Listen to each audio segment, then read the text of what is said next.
अस्सलाम वालेकुम। बीबीसी के मशहूर कॉलम निगार मोहम्मद हनीफ ने अपने एक ट्वीट में लिखा है कि 70 साल की मोहब्बत फ़ौज ने गंवा दी, और ये साथ में इजाफ़ा किया है कि आजकल अगर ISPR जो फ़ौज का तर्जुमान इदारा है ट्विटर पे सिर्फ अस्सलाम वालेकुम लिख दे तो उस पे भी उनको हज़ारों गालियाँ मिलती है। ये क्यों हो रहा है?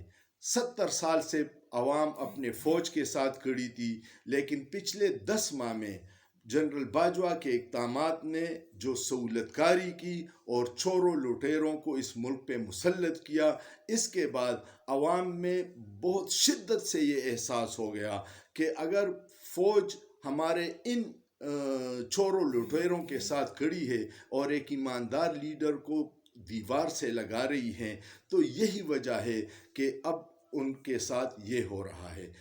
इदारे को सोचना चाहिए कि अवाम की मोहब्बत क्यों ख़त्म हो गई। इदारे अगर अपने जाली सर्वे पे यकीन करते हैं तो कभी अवाम में निकल के देख लें कि आजकल अवाम उनके बारे में क्या राय रखती है। ये बड़ी बदकिस्मती है।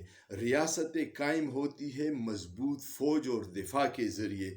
अगर अवाम अपनी फ़ौज के पीछे नहीं खड़ी होगी तो उसका नुकसान रियासत को होगा। मैं बार बार कहता हूँ, रियासती इदारों और ख़ुसूसन फ़ौज को बहुत एहतियात करनी चाहिए और अपने अवाम के जज्बात की तर्जुमानी करनी चाहिए, न कि चोरों लुटेरों का दिफा करना चाहिए। सोचिए, सोचना जुर्म नहीं है।